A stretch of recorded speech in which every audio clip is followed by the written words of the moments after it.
कैसे हो झोलामल चाचा? जरा 6 किलो चीनी बांध दो। अरे हाँ हाँ बेटवा, अभी देता हूँ बेटवा। अरे भाई, ये 6 किलो चीनी का क्या हिसाब है? लोग 5 किलो चीनी लेते हैं, तुम 6 ले रहे हो। लगता है बबुआ कि गांव में नए हो। अरे झोलामल की दुकान पर सामान सोच समझ कर ही लेना होता है। अभी अगर मैं 5 किलो चीनी बोलूंगा तो वजन के कांटे में चुंबक लगाकर वो वैसे भी 1 किलो कम ही कर देंगे, तो इसलिए 1 किलो ज्यादा बताकर ले रहा हूँ। क्या? अरे तो जब ये घपला करता है तो यहाँ से सामान क्यों ले रहे हो? अरे भाई ज्यादा ज्ञान ना दो, अगली दुकान सीधा 10 किलोमीटर दूर है। अब इतना दूर चलकर कौन जाएगा? इससे अच्छा यहीं से ले लूं। झोलामल अपनी दुकानदारी के लिए पूरे गांव में मशहूर था। वो खुलेआम घपला करता था और कोई उसे कुछ कह भी नहीं पाता था। ऐसा इसलिए था क्योंकि गांव भर में एकमात्र किराने की दुकान बस उसी की थी। लोग समय बचाने के लिए उसके पास ही आते थे और इसी का वो जी भर के फायदा उठाता था। रात को दुकान बंद करते वक्त झोलामल चाचा पैसे गिन रहा था और उसके नौकर सारा सामान बाहर ठीक कर रहे थे। आजकल मैं इस दुकानदारी से ज्यादा खुश नहीं हूँ। लगता है कि मेरे पीठ पीछे तुम लोग अच्छे से काम नहीं करते हो, काम चोरों। हाय हाय सेठ जी, ये आप क्या कह रहे हैं? अरे इतना मन लगाकर प्यार तो हम रिंकी से नहीं किए जितना आपकी दुकान से करते हैं, हाँ? घोंचूराम की डायलॉग बाजी सुनकर भोंदूराम ने भी नाटक शुरू किया। अरे सेठ जी, मैं तो तीनों टाइम का खाना भी एक ही टांग पर खड़ा रहकर खाता हूँ कि कहीं खाना खाने जाऊं तो कोई ग्राहक लौट कर ना चला जाए। हाँ हाँ, वो तो अच्छे से दिखाई दे रहा है कल मुँहे कि तू कितने दिन से भूखा है।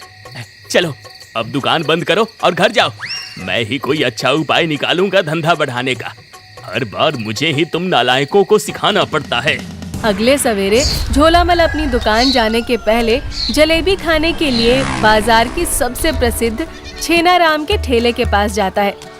ये लो भैया, गरम गरम जलेबी। आज तो बहुत करारी बनी है, मुंह में डालते ही घुल जाएगी। वाह वाह, क्या चाशनी का स्वाद है तेरे जलेबी में। ऐसा स्वाद किसी और के पास नहीं मिलता है। दिल खुश कर दिया छेनाराम। जय हो चाचा, जय हो। अरे भैया, पास के गांव के बारे में सुना? बड़ा ही कमाल का गांव है। वहाँ कोई दुकान नहीं है और ना ही कोई दुकानदार। अरे वहाँ के लोग इतने आत्मनिर्भर हैं कि खाने पीने की चीजों पर 1 रुपया भी खर्च नहीं करते। क्या बात कर रहे हो? हाँ, वो लोग अपने खेतों में खुद अन्न उगाते हैं। गाय भैंस का दूध निकालकर घी मक्खन बनाते हैं। दाल सब्जी फल सब कुछ तो खुद ही उपजा लेते हैं। बाहर से कुछ खरीदना ही नहीं पड़ता, इसलिए वहाँ कोई दुकान चलती ही नहीं। क्या बात है भैया, ये भी अच्छा है। ऐसे में तो बचत ही बचत होती होगी। क्या खाक कमल है, मैं तो ऐसी जगह कभी रहना पसंद ही ना करूं। अरे आप क्यों करेंगे? आपका काम दुकानदारी का जो है, आपका तो वहाँ नुकसान ही नुकसान है। बातचीत करने के बाद जलेबी खाकर झोलामल फटाफट दुकान पहुंच जाता है। फिर झोलामल दुकान में रखी भगवान की फोटो पे धूप बत्ती दिखाने लगा।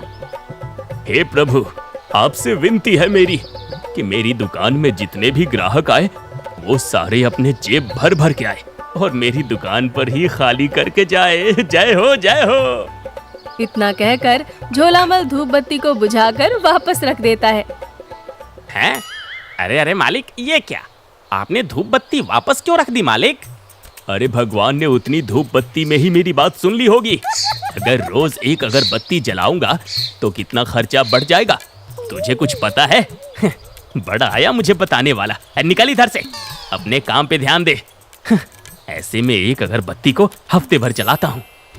वाह वाह मालिक, गजब, क्या बात। अकल हो तो आपके जैसी वरना ना हो। अरे ओ चोर, ये बता कि ये घोंचूराम कहाँ है? उसे सुषमा जी के घर सामान पहुँचाने भेजा था, अभी तक आया नहीं। अकल से पैदल। तभी घोंचूराम हांफते हांफते दुकान पे पहुंचता है। लाई हूँ ना मैं इस घोंचू को दौड़ाते दौड़ाते, अपने शेरू को जो इसके पीछे छोड़ा था। एकदम सही समय पे पहुंच गया और मैं खुद भी। अरे क्या हुआ सुषमा जी, आप इतना गुस्से में क्यों हैं? इसने सामान ठीक से नहीं पहुंचाया क्या? झोलामल, अब बहुत हुआ। आज तो महाभारत होगी, महाभारत। और कैसा सामान लाया है, ये सुपारी, अरे इसे खाकर तो मेरे दांत टूटने से बचे हैं। पूरा मुंह दुख रहा है, बोल भी नहीं पा रही ढंग से। गलती सुपारी की नहीं है बहन जी, सुषमा जी। अब ये तो साफ है आपके दांत कमजोर हो गए हैं। अब आप रुकिए, फिक्र मत करिए। अरे भोंदूराम, मेरा मुंह क्या देख रहा है? जा जरा वो नया वाला टूथपेस्ट निकाल तो। भोंदूराम दुकान से एक नया टूथपेस्ट निकाल कर दे देता है। हाँ, ये लीजिए, इसे रोज इस्तेमाल करिए, फिर आपके दांत लोहे जैसे मजबूत हो जाएंगे। मेरा ग्राहक भगवान समान है। वाह क्या बात है, तो अब मेरे दांतों की ही गलती थी। अच्छा मजाक है। सुषमा बड़बड़ाती हुई वहाँ से चली जाती है। वाह वाह मालिक, क्या तेज दिमाग है आपका। चाचा चौधरी से भी तेज दिमाग है। अरे मेरे दिमाग को छोड़, तू बता, तू इतनी देर कहाँ मर गया था? अरे मालिक, आज तो मैंने आपका कहना माना और लंबा रास्ता लिया, तब जाके सुषमा जी के घर सामान देने गया। क्या? अरे मैंने कब सिखाया तुझे ये सब?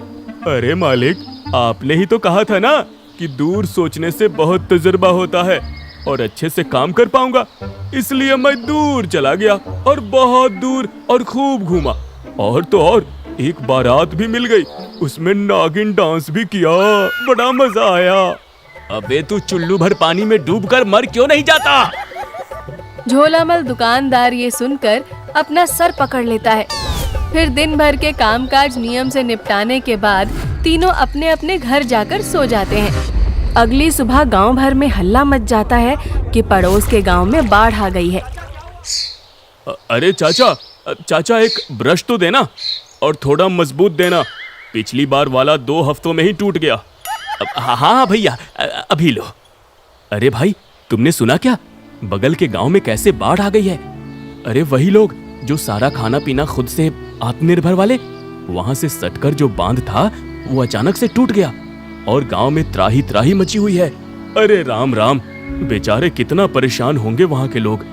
बेचारे, वहां तो वैसे भी कोई दुकान नहीं थी। झोलामल दुकानदार सारी बात बहुत ध्यान से सुन रहा था। अरे ये लो भैया तुम्हारा ब्रश। धन्यवाद चाचा। उन दोनों आदमियों के आते ही झोलामल चाचा जोर जोर से हंसने लगता है। जय हो प्रभु, तेरे माया जय हो। इनको क्या हो गया रे घोंचू? क्या मालूम, मिर्गी का दौरा पड़ा होगा शायद। चप्पल उल्टी करके सुंघाए क्या? हट नालायक कहीं के। अरे मुझे कोई दौरा नहीं पड़ा है, मैं एकदम ठीक हूँ। ओह, तो फिर आप ऐसे रावण की तरह क्यों हंस रहे थे मालिक? मैं तो ये सोच के हंस रहा था कि उस गांव में कितनी तबाही मच गई है। बड़े आए थे अपना खाना पीना खुद मेहनत करके बनाने वाले। अरे 2-4 पैसे कमाने का मौका तो दुकानदारों को भी मिलना चाहिए ना। हाँ, और अब वहाँ सामान की सख्त जरूरत होगी, तो ये पैसे कमाने का सुनहरा मौका है। पैसा ही पैसा होगा। अरे वाह वाह, आप तो बहुत समझदार हैं मालिक। ये ख्याल तो हमारे दिमाग में आया ही नहीं। अरे दिमाग होगा तो आएगा ना अकल के दुश्मन। खैर चलो जल्दी जल्दी तैयारी करो, हमें उस गांव में अपनी दुकान लगानी है। और ध्यान रहे, हर एक चीज का दाम 4 गुना ज्यादा चाहिए। अगले ही दिन झोलामल चाचा की दुकान के नाम से बोर्ड लगाकर दुकान चालू हो गई। बाढ़ का पानी अब खाली हो चुका था, लेकिन लोग बहुत परेशान थे क्योंकि उनकी फसल खराब हो चुकी थी। एक एक करके लोग सामान लेने दुकान में जाते हैं। भैया 2 पैकेट बिस्किट दे दो। ये लो दीदी, अब इसके 80 रुपए हुए। क्या 80 रुपए? अरे बाप रे, तुम तो लूट मचाए हो भैया। लेना हो तो लो, वरना और भी लोग खड़े हैं लाइन में, उन्हें आगे आने दो। औरत दुखी होकर बिस्किट के 2 पैकेट 4 गुना दाम पर खरीद लेती है और झोलामल चाचा हर एक चीज को इसी तरह से बेच रहा था। लोग उससे परेशान तो बहुत थे, लेकिन उनके पास और कोई भी रास्ता नहीं था। ये लालची दुकानदार हमें कैसे लूट रहा है? इसकी तो नर्क में सीट रिजर्व होगी। अरे और क्या, कैसा दुष्ट आदमी है। बस जब तक गांव में सब कुछ पहले जैसा नहीं हो जाता, तब तक इसे झेलना ही पड़ेगा। हाँ, लेकिन तब तक वो हमें लूट लूट कर कई महीनों का मुनाफा एक साथ कमा लेगा और हमें कंगाल बना देगा।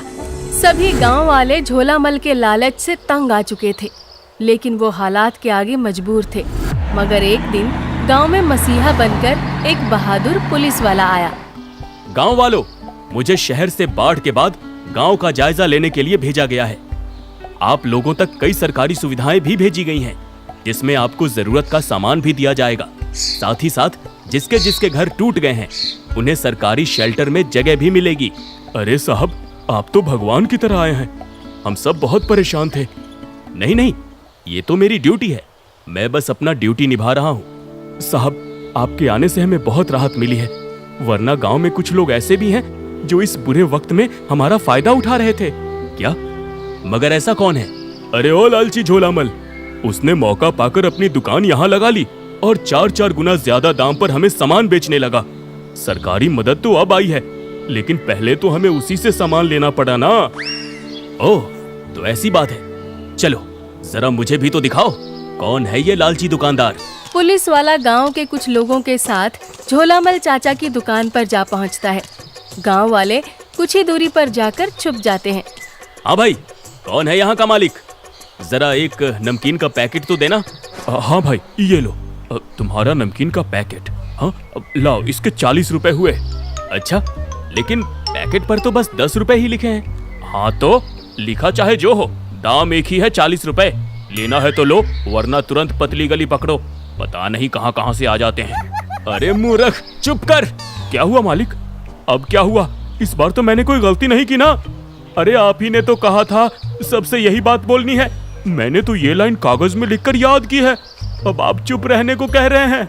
अरे हट किनारे, ये तो देख ले कि सामने कौन है।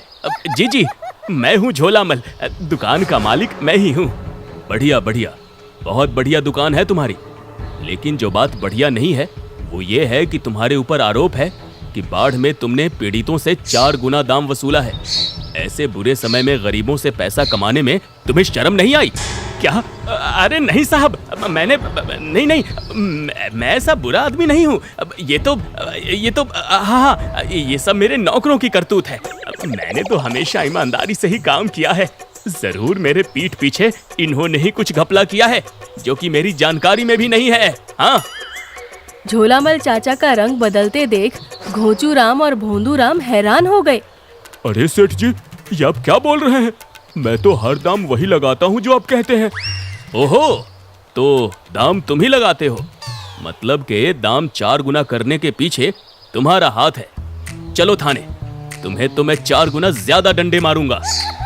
अरे नहीं दरोगा साहब, मैं तो बस तोलने का काम करता हूँ, दाम वाम मैं नहीं लगाता हूँ भैया। हाँ, सही कह रहा है।